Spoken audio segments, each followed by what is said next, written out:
Hello friends, जैसा कि मैंने आपको प्रॉमिस किया था, अब मैं आपके लिए लाया हूँ labour law and security, social security in India की टॉप 100 क्वेश्चंस, जो कि पहले कभी ना कभी किसी न किसी एग्ज़ाम में आए। जैसे कि हो गया यूपीएससी ईपीएफओ असिस्टेंट कमिश्नर के एग्ज़ाम में, यूजीसी नेट में, जो कि मोस्ट इम्पॉर्टेंट क्वेश्चन हो सकते थे। जितने भी फॉर्म्स के बारे में क्वेश्चंस बन सकते थे, ठीक है, उससे रिलेटेड मैं 100 क्वेश्चंस लाया हूँ। और मैंने इसमें कौन कौन से टॉपिक कवर किए हैं। सबसे पहले introduction of labour legislation, factories act, payment of wages act, minimum wages act, payment of bonus act, the payment of gratuity act, the workman compensation act, ठीक है, और इंडस्ट्रियल रिलेशन।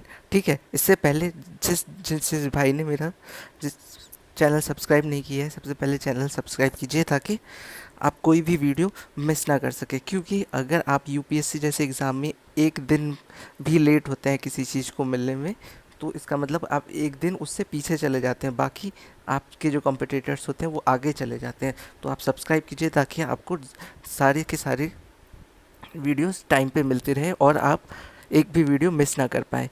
ठीक है, अब हम सबसे पहले देखते हैं। पहला क्वेश्चन है, a pregnant women the employees is entitle to get paid maternity leave for.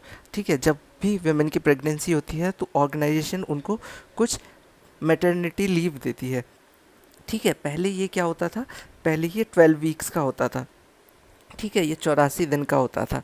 लेकिन अब जो है ये अमेंडमेंट किया गया है इसमें 2017 में।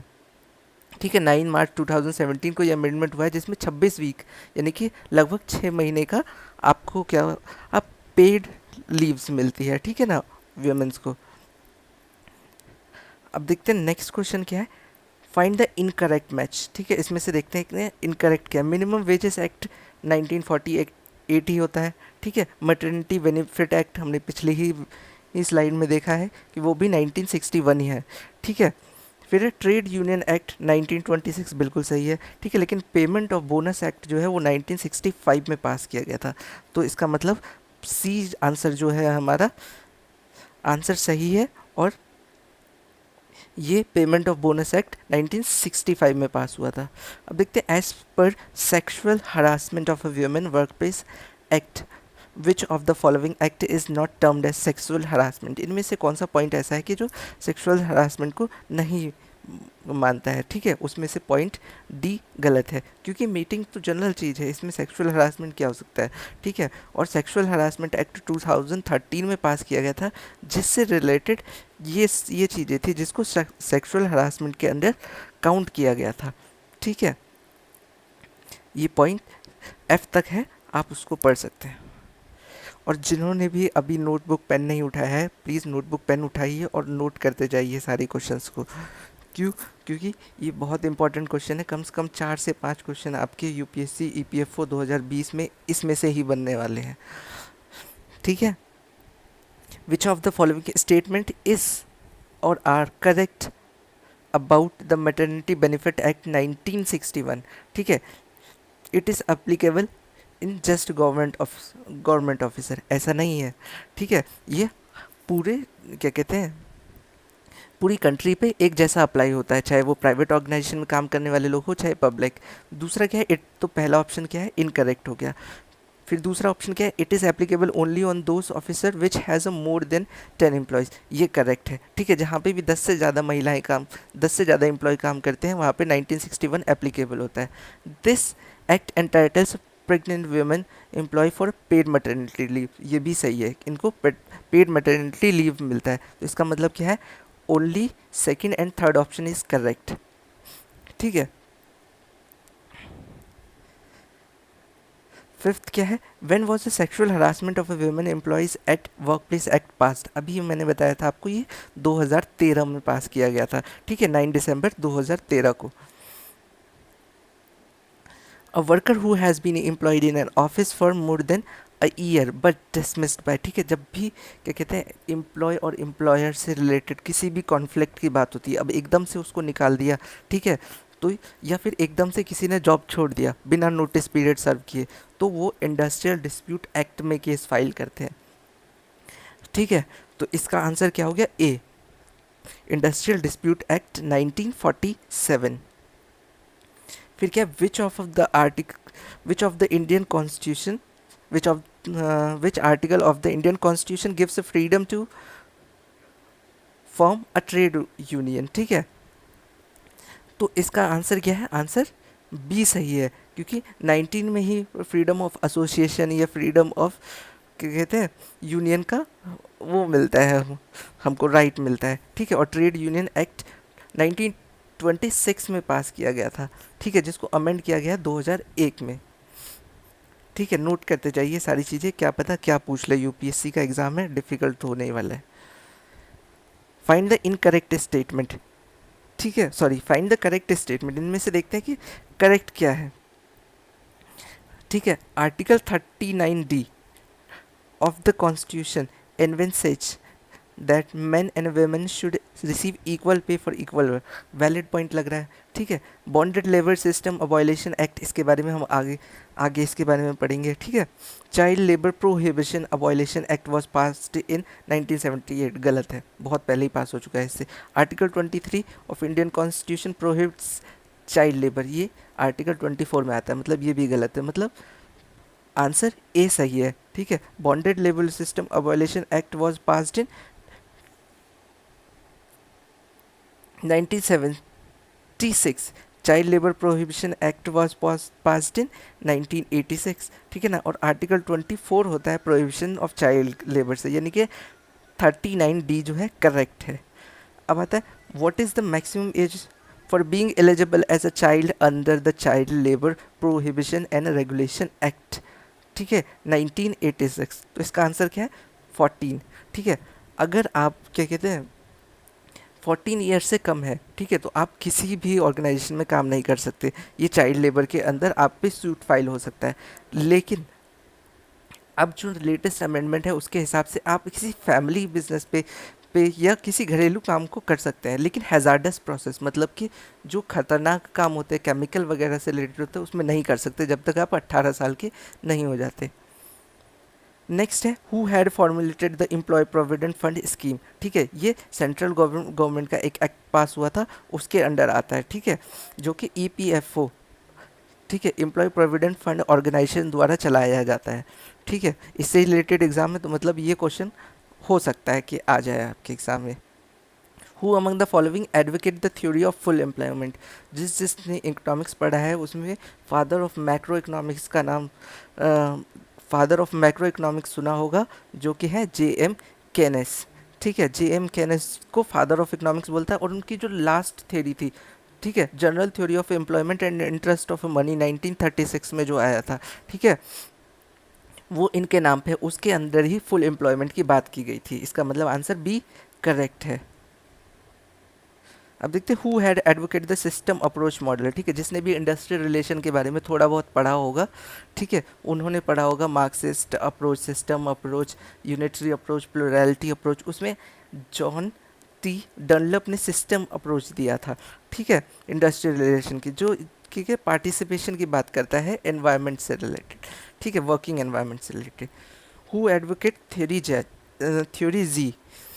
ठीक है, तीन थ्योरी थी, दो मैग्रेगर ने दी थी, थ्योरी एक्स, थ्योरी वाई, और थ्योरी जी जो है वो ऑच ने दी है। ठीक है ना, और थ्योरी एक्स में क्या होता था, थ्योरी एक्स में ये समझा जाता था कि मैनेजर हमेशा समझता है कि जितने भी एम्प्लॉयज़ के यहाँ काम करते हैं सब काम चोर है, उनको काम करवाना पड़ता है, वो काम खुद से नहीं करते। लेकिन थ्योरी वाई में बोला गया था all employees are committed to work. ठीक है, वो अपना काम समझ के उसको करते हैं। और थ्योरी जी में एम्प्लॉयज़ के बेनिफिट्स की बात की गई थी, ठीक है, वेलफेयर की बात की गई थी, जो कि विलियम ऑच एंड प्राइस ने दी थी। ठीक है, अब आता है इंडक्शन। इंडक्शन क्या होता है, जब भी कोई एम्प्लॉय किसी ऑर्गेनाइजेशन में एंटर होता है, उसका क्या कहते हैं, जान पहचान कराई जाती है उसकी ऑर्गेनाइजेशन से, उसको बोलते हैं इंडक्शन। ठीक है, उसमें सोशल प्रोसेस भी होता है, लोगों से मिलना जुलना बताया जाता है, लोग कंपनी के बारे में बताया जाता है। ठीक है, और ये भी बताया जाता है कि कैसे उसको हम घर की तरह मान सकते हैं। ठीक है, तो डी आंसर जो है इसका सही है। The minimum wages as fixed under the minimum wages act must be revise at least one, ठीक, वंस, ठीक है। मिनिमम वेजेस एक्ट के अंदर हम अपना वेजेस जो है कभी भी रिवाइज कर सकते हैं, ठीक है, लेकिन ज़्यादा से ज़्यादा टाइम, क्या कहते हैं, 5 साल से ज़्यादा नहीं होना चाहिए। 5 साल से पहले पहले हम जितनी बार चाहे उतनी बार उसको रिवाइज कर सकते हैं, ये एम्प्लॉयर के ऊपर होता है, लेकिन 5 साल से ज़्यादा नहीं होना चाहिए। अब आता है the provision of a minimum of 1 year and maximum of 3 year of operation under the industrial dispute act is related to which of the following, ठीक है। तो इसका आंसर क्या है, अवार्ड। अवार्ड क्या होता है, जब भी क्या कहते हैं कोई डिस्प्यूट फाइल होता है और उसका कोई इंटरिम या फिर उसका कोई फाइनल डिस्कशन निकलता है, तो उसको क्या बोला जाता है, अवार्ड, ठीक है। ये सेक्शन 2B में डिफाइन किया गया है, ठीक है, इंडस्ट्रियल डिस्प्यूट एक्ट के अंदर। अब है the bureau of public enterprise, यहाँ से ही आपको पता चल गया होगा कि ये पब्लिक या PSUs की बात करता है, ये तो पब्लिक ऑर्गेनाइजेशन, ये पब्लिक सेक्टर अंडरटेकिंग की बात करता है, ठीक है। तो ये सेंट्रल पब्लिक ऑफ अंडरटेकिंग से रिलेटेड है, ठीक है, जो कि एक तरीके का सेक्रेटरी की तरह काम करता है, एक तरह की हेल्पर की तरह काम करता है। अब है बॉन्डेड लेबर सिस्टम अवॉयलेशन एक्ट, मैंने बताया था कि इसके बारे में मैं आपको आगे बताऊंगा, ठीक है। ये जो है 1930 में पास किया गया था, ठीक है, जेनेवा में, ठीक है। और हर एक मेंबर ने इसमें क्या कहा था कि कम से कम पीरियड होना चाहिए बॉन्डेड लेबर का, उसके ऊपर सबने संधि करी थी और सबने सिग्नेचर किए थे, जितने भी लोग वहाँ पर मौजूद थे, ठीक है। The factories act was first introduce, ठीक है, फैक्ट्री एक्ट था सबसे पहले 1833 में इंट्रोड्यूस किया गया था यूनाइटेड किंगडम के पार्लियामेंट में, ठीक है। आप ये सब चीज़ें नोट करते जाइए, क्योंकि मैं आपका 25% सिलेबस का रिवीजन यहीं पर करा दूंगा, ठीक है। The factories act was first introduce, मैंने बताया 1833 में, यानी कि 1833 में ये सबसे पहले यूनाइटेड किंगडम के पार्लियामेंट में लाया गया था, और जिसमें चाइल्ड लेबर्स के बेनिफिट की बात की गई थी, पूरी कंपनी की नहीं, ठीक है। जिसमें बोला गया था कि 9 साल से कम उम्र का बच्चा काम नहीं कर सकता, ठीक है। 9 से 13 साल का जो भी है वो 9 आवर से ज़्यादा काम नहीं कर सकता, 9 घंटे से ज़्यादा। जो 13 से 18 साल का है वो 12 घंटे से ज़्यादा काम नहीं कर सकता, क्योंकि उस समय क्या हुआ था, उस समय हमारा इंडस्ट्रियल रेवोल्यूशन आया था, तो इसकी वजह से लेबर्स को बहुत देर देर देर तक काम कराया जाता था, बहुत एक्सप्लॉयटेशन होता था, इसीलिए ये एक्ट पास किया गया था, ठीक है। रात में बच्चों को काम नहीं किया जा सकता, ठीक है। और 2 आवर्स की स्कूलिंग ज़रूरी है हर एक बच्चे के लिए, ठीक है। अब अगला देखते हैं, industrial relation problem at Maruti उद्योग लिमिटेड, ठीक है। बहुत ज़्यादा फेमस हुआ था ये वाला केस जो था, ये 2012 का केस था, जिसमें क्या हुआ था कि एक सुपरवाइज़र और एक मैनेजर की बहस हो गई थी, जिसके अंदर केस फाइल हुआ था, बहुत ज़्यादा हंगामा हुआ था। उनके जो अश्विनी नाम के मैनेजर थे, उनकी डेथ भी हो गई थी, ठीक है। और अभी ये 2017 में भी कुछ लोगों को सज़ा सुनाई गई है इससे related. The constitution of India upholds the principle freedom of association as a fundamental right enunciated by ILO convention, ठीक है, इंडियन लेबर कन्वेंशन, ठीक है। फ्रीडम ऑफ एसोसिएशन जो है 19C में लाया गया है, ठीक है। ये अभी हमने उसमें भी पढ़ा था, क्या कहते हैं, कॉन्स्टिट्यूशन से रिलेटेड भी पढ़ा था, ठीक है। और मैं आपको बता दूंगा कि हम UPSC EPFO से रिलेटेड हर एक टॉपिक कवर करने वाले हैं। ये बस जिन्होंने पढ़ लिया है इंडस्ट्रियल रिलेशन और लेबर लॉ, उनके लिए रिवीजन है, और जो स्टार्ट करने वाले हैं उनके लिए मैं बेस बना रहा हूँ, क्योंकि अब से मैं इंडस्ट्रियल रिलेशन की क्लास भी स्टार्ट करने वाला हूँ। The international organisation of employers, IOE जिसे बोलते हैं, with headquarter in Geneva, Geneva जो है स्विट्ज़रलैंड में एक जगह है, वो कब बनाई गई थी, ठीक है। तो वो 1920 में बनाई गई थी, ठीक है, जो कि एम्प्लॉय और बिजनेस कम्युनिटी के ट्री पैरियड का मतलब क्या है, जिसमें 3 तरीके की ऑर्गेनाइजेशन इन्वॉल्व हो, ठीक है, उससे रिलेटेड क्रिएट की गई थी ILO में, यानी कि इंडियन लेबर ऑर्गेनाइजेशन में। Statutory minimum wages is fixed under, ठीक है, स्टैट्यूटरी मिनिमम वेजेस किसके अंडर फिक्स किए गए थे? इसका आंसर है मिनिमम वेजेस एक्ट 1948, ठीक है, ये पार्लियामेंट में पास किया गया था इंडियन लेबर और लॉ के अंडर, ठीक है। और इसमें एक लिविंग वेज का कॉन्सेप्ट रखा गया था, ठीक है। दो तरीके के वेजेस होते हैं, एक होता है मिनिमम वेज, मिनिमम वेज क्या होता है, इतना तो आपको देना ही है, और लिविंग वेज क्या होता है, उससे अबव थोड़ा, ठीक है। अब आता है payment of wages act 1936 was extended to Jammu and Kashmir was, ठीक है, जम्मू एंड अब तो जितने भी लॉ हैं वो पूरे इंडिया में एप्लीकेबल है, लेकिन पहले जम्मू एंड कश्मीर में इंडियन कॉन्स्टिट्यूशन लागू नहीं होता था, लेकिन जो ये सिविल कोड्स थे ये कहीं ना कहीं अप्लाई होते थे, लेकिन ये 1936 में जम्मू एंड कश्मीर में भी एप्लीकेबल हो गया था, ठीक है। तो सेंट्रल लेबर लॉ एक्ट 1980 में में ये प्रोविज़न लाया गया था और पास किया गया था कि ये अब जम्मू एंड कश्मीर में भी लागू होगा, जब वहाँ पे क्या कहते हैं लेबर के एक्सप्लॉयटेशन को देखा गया था। उसके बाद है having imposed an obligation on owner of a mine to provide a first aid room and first aid station, ठीक है। फर्स्ट एड स्टेशन स्टेशन क्या होता है कि जैसे ही चोट लगी तो सबसे पहला इलाज जो दिया जाता है उसे फर्स्ट एड बोला जाता है, ठीक है। तो ये जो है माइंस एक्ट 40 टू 45 में लिखा हो गया, ठीक है। 40 से लेके 45 के अंडर जितने भी प्रोविजंस हैं वो सब फर्स्ट एड से रिलेटेड है, ठीक है। Under provident fund and miscellaneous provisions act 1952 insurance fund में, ठीक है, इसको एक डिपॉजिट लिंक इंश्योरेंस स्कीम बोला जाता है, ठीक है।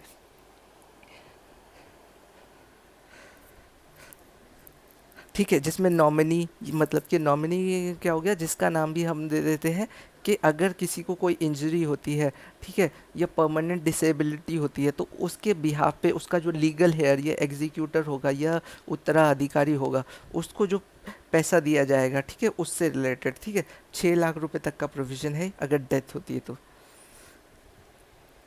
27 under workman compensation act 1923 which of the following are consider as a dependent of deceased workman, ठीक है, इनमें से किन किन को, जब भी ऐसा ऑप्शन आए आपके पास कि उसकी ड्यूटीज़ की बात करें, रिस्पॉन्सिबिलिटीज़ की बात करें, उसके लीगल हेयर की बात करें, तो इसमें अगर आपको आंसर पता है तो बहुत अच्छा है, लेकिन आपको आंसर तुक्का मारना है, एक फ्लूक की तरह लेना है, तो हमेशा all of the above choose करें, ठीक है। यहाँ पर क्या है, a minor child of a pre deceased daughter where no parent of a child is alive, ठीक है, तो उसको मिलेगा। अब है payment made to employees without taking hours, ठीक है, इसमें से ऐसा कौन सा चीज़ है जिसमें कि आपको काम नहीं करना पड़ता लेकिन आपको उसके लिए पैसे मिल जाते हैं, ठीक है, वो क्या है, मतलब पैसे मिलते हैं, और उससे क्या कहते हैं आपकी एक्सटेंडेड आवर्स से ज़्यादा काम करने से उस पर कोई फ़र्क नहीं पड़ता, उसको बेसिक पे या बेस पे बोला जाता है, ठीक है। और बेस पे ही सारी कैलकुलेशन करी जाती है, जैसे कि आपका डेरेंस अलाउंस हो गया यानी महंगाई भत्ता हो गया, सीसीए हो गया, सिटी कंपनसेटरी अलाउंस हो गया, या फिर आपका एचआरए हो गया, हाउस रेंटल अलाउंस हो गया, ठीक है। परक्यूजिट्स हो गए, परक्यूजिट्स क्या होते हैं, वो बेनिफिट्स होते हैं जो गवर्नमेंट एम्प्लॉय या प्राइवेट एम्प्लॉयज़ को दिए जाते हैं, ठीक है, तो वो हमेशा बेस पे ही कैलकुलेट किया जाता है। Headquarter of international labour organisation, ये पहले ही पढ़ चुके हैं हम, जेनेवा में है, और ये एक ट्रिपेरिएट गवर्नमेंट है, यानी कि 3 ऑर्गेनाइजेशन से बना हुआ है, और करंटली इसमें 187 मेंबर्स हैं, ठीक है। अब 30 है under the law of limitation suits, ठीक है, लॉ ऑफ लिमिटेशन सूट्स क्या बोलते हैं कि किन किन केसों में कितने कितने दिन के अंदर हम केस फाइल कर सकते हैं, ठीक है। तो ये सीमेंस वेज एक्ट पे भी हायर लगता है, हायर ऑफ एनिमल्स पे भी लगता है, प्राइस ऑफ गुड्स पे भी लगता है, मतलब इसका answer all of the above है। फिर अगला क्या है, no restriction on child labour till it was implemented, जब तक लेबर लॉ नहीं आया था तब तक चाइल्ड लेबर पे कोई रिस्ट्रिक्शन नहीं थी। मैंने आपको बताया ना 9 साल से कम उम्र के बच्चे भी काम करते थे, जब तक कि क्या कहते हैं 1933 वाला फैक्ट्री एक्ट नहीं आया था, ठीक है। और उसके बाद लेबर लॉ जब आया तो चाइल्ड लेबर पे कोई रिस्ट्रिक्शन नहीं थी, इंडिया की बात कर रहे हैं, वो क्या कहते हैं यूनाइटेड किंगडम की बात थी। और उसके बाद चाइल्ड एंड अडोलसेंट, अडोलसेंट क्या होता है, जो भी बच्चा 14 साल से ऊपर होता है और 18 से कम होता है उसे अडोलसेंट बोला जाता है फैक्ट्रीज एक्ट की डेफिनेशन के अकॉर्डिंग। अब है 32nd question, have been set up under the provision of Industrial Dispute Act 1947 for education of industrial dispute in an organization। ठीक है, ये लेबर कोर्ट में ये वाले मामले लिए जाते हैं। ठीक है, और लेबर कोर्ट क्या होता है कि वो जुडिशली क्या कहते हैं वायलेशंस को देखता है, या फिर ये कुछ भी क्या कहते हैं एम्प्लॉयमेंट से रिलेटेड होता है और एम्प्लॉयर से रिलेटेड डिस्प्यूट्स होता है उनको ये देखता है। तो इसका आंसर हो गया सी। नेक्स्ट क्या, रूल ऑफ एजुडेम जेनरिक। ठीक है, जेनरिक, जेनरिस वर्ड का ही मतलब क्या होता है, जनरल, मतलब किसी को भी अलग नहीं समझाया जाएगा, सबको एक तरीके का समझाया जाएगा। ठीक है, तो क्या कहते हैं इसमें क्लासेस ऑफ पेंशन और चीज़ों के बारे में बात किया गया था। ठीक है, इसमें क्या क्या है, the rule of ejusdem generis shall apply, किस किस पे अप्लाई होता है। तो ये मैंने बोला ना कि जब भी आपके पास ऐसा ऑप्शन आए तो all of the above maximum आपका आंसर सही होगा। जब तक आपको नहीं पता है तो तुक्का मारना है तो यही। The number of elected worker in canteen managing committee shell not be more than और लेस देन। ठीक है, 5 से ज़्यादा नहीं होने चाहिए, 2 से कम नहीं होने चाहिए। ये तो फैक्चुअल क्वेश्चन है, इसमें कोई डिस्क्रिप्शन की ज़रूरत नहीं है। ठीक है, the first aid boxes in factory must not be less than 1 for 150 worker. ये फैक्ट्री एक्ट में साफ साफ लिखा है कि 150 अगर बंदे हैं या उससे ज़्यादा होते तो एक बॉक्स कम से कम होना चाहिए। ठीक है ना, 150 से ऊपर जितने भी एक्सीड करेंगे उसके हिसाब से वो बढ़ते जाते हैं।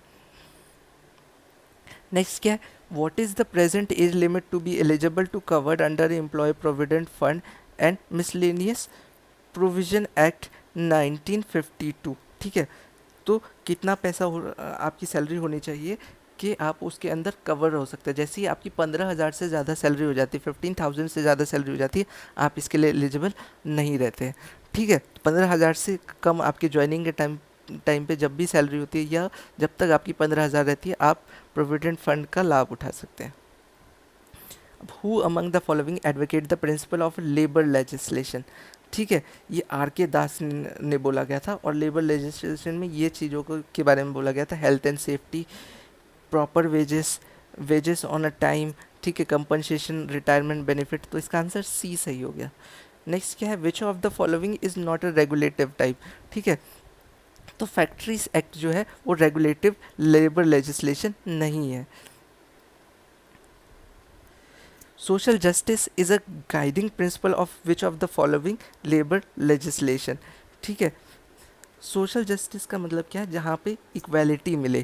ठीक है, एज, सेक्स या कास्टिज्म या कलर के बेसिस पे डिस्पैरिटी या भेदभाव ना किया जाता हो। तो ये है इक्वल रेम्यूनरेशन एक्ट का पार्ट, जो कि 1976 में पास किया गया था। अब क्या, for which of the following the first labour legislation was enacted इन 1860। ठीक है, तो सबसे पहला लेबर रिलेशन के बारे में बात की गई थी, तो इसका आंसर बी सही है। अभी ये फैक्चुअल क्वेश्चन है, इसके लिए ज़्यादा डिस्क्रिप्शन की ज़रूरत नहीं है। जहाँ भी डिस्क्रिप्शन की ज़रूरत पड़ती है मैं आपको उसको को पूरा जड़ तक एक्सप्लेन कर दूंगा। Which of the following legislation in India is govern by tripartite organisation. ठीक है, जिसमें कि 3 तरीके की ऑर्गेनाइजेशन इन्वॉल्व होती है, जैसे representative of labour, management and government. ठीक है, तो ये क्या है, ईएसआई एक्ट, जिसमें हमें तीनों की ज़रूरत पड़ती है। ठीक है, ईएसआई एक्ट में क्या होता है, एक लेबर का रिप्रेजेंटेटिव, ठीक है, वो क्या कहते हैं एम्प्लॉय डायरेक्टर हो सकता है, ट्रेड यूनियन का चीफ हो सकता है। ठीक है, और मैनेजमेंट की भी ज़रूरत पड़ती है जो कि एम्प्लॉयर्स की बात रखे, और गवर्नमेंट जो कि क्या कहते हैं थर्ड पार्टी होती है, क्योंकि उन्हीं को इंटैक्ट रखना होता है उनका पैसा। विच of the following is the meaning of golden handshake. ठीक है, गोल्डन हैंडशेक या गोल्डन पैराशूट या सेवरेंस बेनिफिट, ये 3 तरीके के टर्म होते हैं जो कि टर्मिनेशन ऑफ एम्प्लॉय के टाइम पे कंपनसेशन के तौर पे दिए जाते हैं। ठीक है, टर्मिनेशन ऑफ एम्प्लॉय का मतलब क्या है, जब एम्प्लॉय को निकाला जाता है। Which of the following legislation deals with collective bargaining in USA. ठीक है, कलेक्टिव बार्गेनिंग का मतलब ट्रेड यूनियन ही हो गया एक तरीके से। ठीक है, तो ये लेबर मैनेजमेंट रिलेशन एक्ट है। तो इसका आंसर ए सही हो गया। अब है 44वां question, which of the following federation is associated with international federation of a free trade union ICFTU। ठीक है, तो इसका आंसर क्या है, बी, जो कि है Indian national trade union Congress. ठीक है, जो कि 3 मार्च 1947 में बनाया गया था। ठीक है, अब क्या है, which of the following can be said to be an employers association. ये सारे के सारे एम्प्लॉयर एसोसिएशन, चाहे chamber of commerce of FICCI जिसे बोलते हैं, federation of commerce, chamber of commerce. ठीक है, ये रहा federation of Indian chamber of commerce and industry. ठीक है, all India sugar mill employers association, और ये चेंबर ऑफ कॉमर्स हो गया। ठीक है, तो इसका आंसर क्या है, डी। The term cognizance. ठीक है, कॉग्निजेंस का मतलब क्या होता है, कॉग्निजेंस वो होता है कि जिस जिस केसेस पे ना आपको कुछ प्रूव करने की ज़रूरत नहीं पड़ती कोर्ट में। ठीक है, ये इम्प्लाइड होता है, मतलब खुद ही समझा जाता है कि ये क्या कहते हैं, उस चीज़ के लिए प्रूफ करने के लिए या आपको कोई विटनेस प्रूफ करने की ज़रूरत नहीं होती। ठीक है, तो अरोजल ऑफ जुडिशियल नोटिस का आंसर सही हो गया। फिर है, the dash of railway production unit have been appointed as a occupier. ठीक है, ऑक्यूपायर के बारे में फैक्ट्रीज एक्ट में क्लियरली मेंशन है, बहुत सारी चीज़ें हैं। ठीक है, तो इसमें क्या है, चीफ मैकेनिकल इंजीनियर जो है यह CWM इसके लिए अपॉइंट किया जाता है। अब क्या, the power of inspector is discussed under the factory act 1948। ठीक है, इसका आंसर है ए, सेक्शन 9 में ये डिस्कस किया गया है। इसके बारे में एक और क्वेश्चन है, वो उसमें मैं आपको इसकी पावर्स भी बताऊंगा।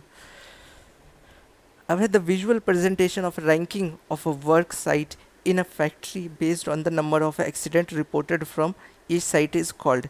ठीक है, इसको बोलते हैं इसको वैसे इंसिडेंट रेट बोलते हैं, यहाँ पे स्पॉट में मैपिंग मेथड लिखा हुआ है बी। ठीक है, सॉरी, इसका आंसर बी है। मैं आपको इसके सारे के सारे वो बता देता हूँ। एक्सीडेंट फ्रिक्वेंसी मेथड क्या होता है, ये देखा जाता है कि कितने आवर्स वर्क पे एक्सीडेंट हो रहा है। ठीक है, इसको TRIR भी कुछ ऑर्गेनाइजेशन बोलती है, टोटल रिकॉर्डेबल इंसिडेंट रेट। ठीक है, कुछ अब की, ठीक है, तो इसका आंसर क्या है, बी सही है। यहाँ पे इंसिडेंट रेट के बारे में भी बताया गया है कि क्या होता है इंसिडेंट रेट। ठीक है, the incident rate is a measure of a frequency which some event. ठीक है, कि कितने कितने टाइम में किसी को डिसीज़ हो रहा है, ये इसको ऑन एन एवरेज निकाला जाता है। अब है, ensuring the safety health and welfare of employ is the primary purpose of. ठीक है, ये फैक्ट्री एक्ट में देखा जाता है हेल्थ एंड सेफ्टी के बारे में। एक ओशा नाम की ISO ऑर्गेनाइजेशन है, ISO 18001 में इसके बारे में बताया गया, ऑक्यूपेशनल हेल्थ एंड सेफ्टी। ठीक है, तो उसके प्रोविज़न आते हैं फैक्ट्रीज एक्ट 1948 में। तो इसका मतलब आंसर ए हमारा सही है। अब विच of the following is not connected with employer health, क्या कहते हैं, एम्प्लॉयर सेफ्टी एंड हेल्थ। ठीक है, इसका आंसर है पेमेंट ऑफ बोनस एक्ट, उसका कोई मतलब नहीं है। फैक्ट्रीज एक्ट में या माइंस एक्ट में या डॉक में, ये सब क्या होता है आपकी वर्क प्लेस से रिलेटेड होता है। लेकिन बोनस एक्ट जो होता है वो एक तरीके का एडिशनल बेनिफिट होता है आपके लिए। तो इसके लिए क्या कहते हैं, हेल्थ एंड सेफ्टी की आपको कोई ज़रूरत नहीं है। आप अगर इंजर्ड होगे तो आपको बोनस नहीं दिया जाएगा। The power of inspector is discussed under, अभी हमने सेक्शन 9 के बारे में बोला था और मैंने बोला था कि ये हम आगे में पढ़ेंगे। ठीक है, तो वो इंजरीज़ की चेकअप करता है, प्लांट एंड मशीनरी वगैरह का देखता है कि इससे इंजरी हो सकती है या नहीं हो सकती, और इंक्वायरी करता है डिसेबिलिटीज़ के बारे में। अब क्या है, फॉर्मूला क्या होता है, ग्रेजुइटी क्या होता है, हर एक 5 साल से ज़्यादा जो एम्प्लॉय होता है उसको कुछ amount as a gift employer को देना पड़ता है जब वो छोड़ के जाता है। ठीक है, तो ये 26 दिनों के हिसाब से कैलकुलेट किया जाता है, हर एक मंथ के जितने साल का उसने क्या कहते हैं सर्विस दी है, उसको हम क्या कहते हैं उसको उसकी मंथली सैलरी डिवाइड बाय 26 से और मल्टीप्लाई 15 से करते हैं, क्योंकि 15 दिन का बेनिफिट दिया जाता है और मंथ को 26 दिन का मान के कैलकुलेट किया जाता है। ठीक है, अब agency of United nation which deal with international labour standard and providing social protection and working opportunities. ठीक है, तो इसका आंसर है इंडियन लेबर ऑर्गेनाइजेशन। इसके बारे में हम बहुत क्वेश्चन देख चुके हैं। अब है first annual conference of international labour conference began on 29 October 1990। ये क्या कहते हैं, वॉशिंगटन डीसी में हुआ था, ठीक है, वॉशिंगटन डिस्ट्रिक्ट ऑफ कोलंबिया में हेल्ड हुआ था। ये सब फैक्चुअल क्वेश्चन है, इसके लिए डिस्क्रिप्शन की उतनी ज़रूरत नहीं है। Which of the following is not included under the definition of wages act under the payment, ठीक है। तो इनमें से क्या कहते हैं, वेजेस एक्ट में क्या इंक्लूड नहीं किया जाता, डियरेंस, सॉरी, ग्रेजुइटी, क्योंकि ग्रेजुइटी मैंने आपको बताया ये आपकी सैलरी का पार्ट नहीं होता, ये आपको एज अ गिफ्ट दिया जाता है ओनर्स की तरफ से अगर आपका 5 साल का सर्विस कंप्लीट हो गया होता है और आप छोड़ के जा रहे होते हैं। Which of the following is not an approach to industrial relation, ठीक है, यूनिटरी अप्रोच होता है, प्लूरलिस्टिक अप्रोच होता है और मार्क्सिस्ट अप्रोच होता है, ठीक है, लेकिन एम्प्लॉयज़ अप्रोच नहीं होता है। तो इसका आंसर क्या है, डी, यूनिटरी, प्लूरलिटी या प्लूरलिस्टिक अप्रोच या मार्क्सिस्ट अप्रोच के बारे में हम अभी देखेंगे, ठीक है। Unitary approach industrial relation grounded on किस बेसिस पे ये बनाया जाता है, तो ये इस अजम्पशन पे होता है कि every one be it employ employer or government benefit when emphasis on a common interest, ठीक है, सबको वो बेनिफिट मिलने चाहिए, चाहे एम्प्लॉय हो, एम्प्लॉयर हो या गवर्नमेंट हो, ठीक है। और इसमें यूनिटरी की बात किया जाता है, मतलब सबको सामान एक ही पैरामीटर पे रखा जाता है और सब शेयर गोल की बात करते हैं, किसी का खुद का अपना कोई ऑब्जेक्टिव नहीं होता, सब एक ऑर्गेनाइजेशनल ऑब्जेक्टिव के लिए काम करते हैं, ठीक है। तो इसका आंसर क्या है, डी, ठीक है। Mutual cooperation, individual treatment and और टीम वर्क, ये सबको ही चाहिए होता है। अब देखते हैं प्लूरलिस्टिक अप्रोच क्या होता है, ठीक है। इसमें क्या होता है, हाँ, इसमें क्या होता है कि हम ये नहीं मान के चलते कि सबके शेयर गोल है, सबका अपना अपना गोल है, ठीक है। और यूनिटरी अप्रोच में आपको इसकी ट्रेड यूनियन वगैरह की ज़रूरत नहीं पड़ती, लेकिन प्लूरलिस्टिक अप्रोच में आपको इसकी ज़रूरत पड़ती है। अब है मार्क्सिस्ट अप्रोच क्या होता है, ठीक है। मार्क्सिस्ट आपने सोशलिज्म के बारे में पढ़ा होगा कि ये क्या कहते हैं, इसमें रिच क्लास की पीपल की बात करी जाती है कि रिचर और रिचर कैसे हुए थे और पुअर पुअर लोग और पुअर कैसे हुए थे, ठीक है। तो ये सेकेंडरी फील्ड से रिलेटेड बात करता है प्लूरलिस्टिक अप्रोच की तरह। अब है for the Marxist all strikes are political, उसने बोला है कि जितने भी स्ट्राइक्स होते हैं वो किसी न किसी ग्रुप की वजह से होता है, किसी ये क्या कहते हैं डिफरेंट अजम्पशंस की वजह से होता है और किसी न किसी पॉलिटिकल कॉज की वजह से होता है। तो इसका आंसर ए सही है। द परफॉर्मेंस अप्रेजल मेथड, ठीक है, हर एक एम्प्लॉय का परफॉर्मेंस अप्रेज किया जाता है, इवेलुएट यानी कि मेज़र किया जाता है, ठीक है, उसके अलग अलग चीज़ें यूज़ की जाती है। इसमें एक वर्ड आ रहा है एमबीओ, एमबीओ का मतलब क्या होता है, मैनेजमेंट बाय ऑब्जेक्टिव, ठीक है, ये भी एक मेजरमेंट टेक्निक है, लेकिन पॉइंट्स के बेसिस पे। यहाँ पर क्या लिखा है, रेटिंग के बेसिस पे जब किया जाता है तो उसको ग्राफिक रेटिंग मेथड बोला जाता है। इसमें आपको 10-12 पॉइंट दिए होते हैं, उसके बेसिस पे आपको इवेलुएट किया जाता है। The particulars of incident should be entered in separate registered kept as a accident book for ESI, ठीक है। ये फॉर्म नंबर 15 का पार्ट होता है, फॉर्म नंबर 15 में ये सब फिल किया जाता है और इसके बेसिस पे ही क्या कहते हैं जो भी कंपनसेशन ये इंडेमनिटी चार्ज किया जाता है, ठीक है। जिस अब section dash of the factory act describe about the rights of a worker, ठीक है। 111A में राइट्स ऑफ अ वर्कर के बारे में बात किया गया था कि उनको किस किस चीज़ की ज़रूरत पड़ती है, ठीक है। हेल्थ एंड सेफ्टी हो गया, एक इन्विजिलेटर हो गया, इस इन सब चीज़ों की बात की जाती है। अब क्या था, in case of employ covered under ESI accident report shall be sent, ठीक है।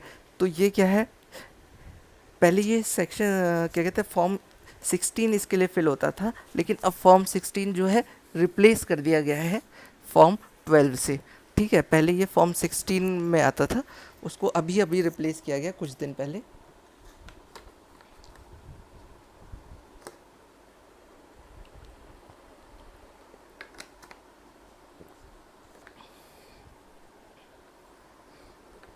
ठीक है, फॉर्म 12 इसके लिए फिल किया जाता है।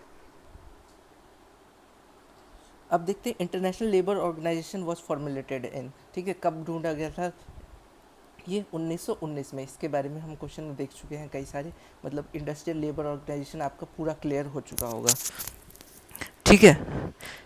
Under the factories act 1948 a register of adult worker shell be maintained इन, ठीक है। पिछली बार ये इन फॉर्म से रिलेटेड बहुत सारे क्वेश्चन आए थे, लगभग 2-3 क्वेश्चन थे, तो इसलिए मैंने फॉर्म के सारे क्वेश्चन कवर किए, ठीक है। तो ये फॉर्म 12 में अडल्ट वर्कर्स के बारे में एंट्री की जाती है, ठीक है। रूल 107 में ये स्पेसिफाइड है।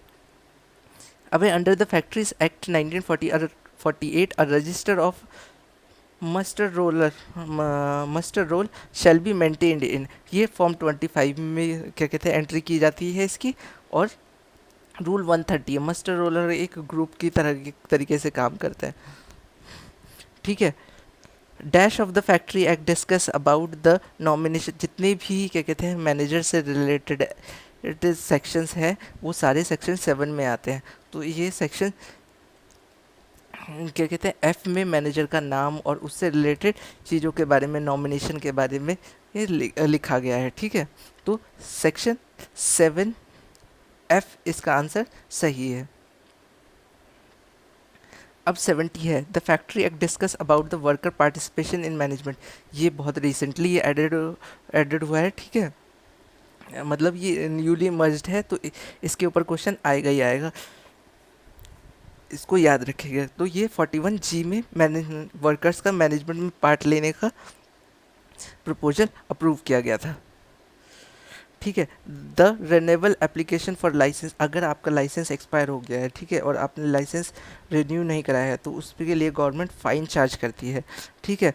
और वो फ़ाइन 20% ऑफ लाइसेंस फ़ीस का होता है। अगर आपका 1 लाख रुपए का लाइसेंस अमाउंट है, यानी 20,000 रुपये एक्स्ट्रा देने पड़ेंगे आपको। अब सेक्शन 41 जी, ठीक है, जिसको भी पता है इसका कमेंट सेक्शन में आप आंसर दे सकते हैं। ये अभी अभी डिस्कस किया है, मैनेजमेंट में एम्प्लॉयज़ के पार्टिसिपेशन के बारे में है, ठीक है, लेबर्स की। अब है 73, मैनेजर ऑफ एवरी फैक्ट्री, ठीक है, शुड सेंड एनुअल रिपोर्ट, ठीक है। एनुअल रिपोर्ट या एनुअल रिटर्न, ठीक है, जिसमें कि लीव्स कितनी हुई है, वेजेस कितना है, इन सब के बारे में लिखा जाता है, जो कि फॉर्म 21 का पार्ट है। ये हम हर बार क्या कहते हैं एक क्या कहते हैं वहाँ के मैनेजर को सबमिट करना होता है एनुअल बेसिस पे। अब है wages which act of parliament defines a trade union, ठीक है, कि क्या कहते हैं ट्रेड यूनियन को किस एक्ट में डिफाइन किया गया, ये 1992 में डिफाइन किया गया है। ये फैक्चुअल क्या कहते हैं क्वेश्चंस है, तो इसमें ज़्यादा डिस्क्राइब करने की ज़रूरत नहीं है। Every factory has to provide adequate and suitable washing facilities separate for the use of male and female workers, ठीक है। फीमेल और मेल वर्कर के लिए अलग अलग, ठीक है, वॉशिंग फैसिलिटी वगैरह की बात किस सेक्शन में की गई थी, इसके लिए आंसर है सेक्शन 42।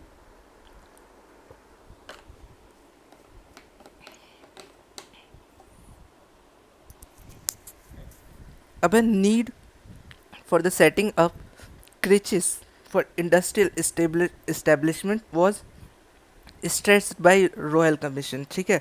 रॉयल कमीशन के बारे में आप जब इंडस्ट्रियल रिलेशन में आपको पढ़ाऊंगा तो और ज़्यादा अच्छे से पढ़ाऊंगा, ठीक है। उन्होंने क्या कहते हैं सूटेबल वॉशिंग फैसिलिटी की बात की गई थी, ठीक है, जो कि 1931 में ये प्रपोजल आया था। Transport and dock worker union was established by, ठीक है, ये मेल्टो ने इस्टेब्लिश किया था, पीडी मेल्टो ने, ठीक है। और ये बात पहले ही क्या कहते हैं एक व्यक्ति द्वारा लाई गई थी, ठीक है, नाम मेरे को अभी याद नहीं आ रहा है, एसआर करके कुछ था, ठीक है, लेकिन इसका जो क्रेडिट दिया जाता है वो प्लेसिड डी मेलो को दिया जाता है।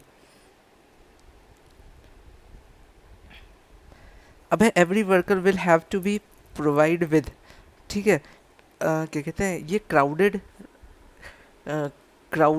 प्रोविज़न है उसमें फैक्ट्री एक्ट में, उससे रिलेटेड है। ये हर एक क्या कहते हैं हर एक एम्प्लॉयज़ के लिए कम से कम 9.9 से लेके 14.2 तक का का स्पेस होना चाहिए इन बिटवीन, ठीक है। ऐसा नहीं कि कंजेस्टेड एरिया में लेबर वर्क कर रहे हैं, उससे इंजरीज ज़्यादा होती है, इसीलिए ये एक्ट पास किया गया था, सॉरी ये सेक्शन पास किया गया था।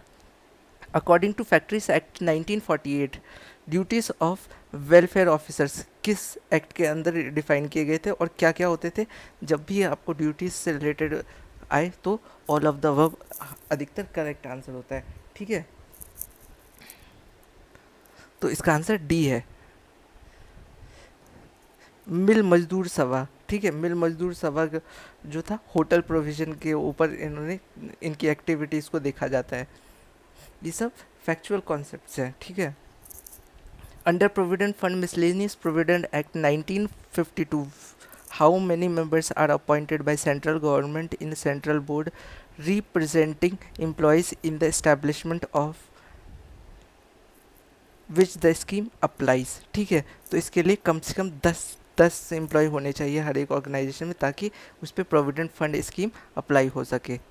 अब है the provident fund and miscellaneous provision act 1952 shall not apply to the establishment registered under cooperative society act 1912,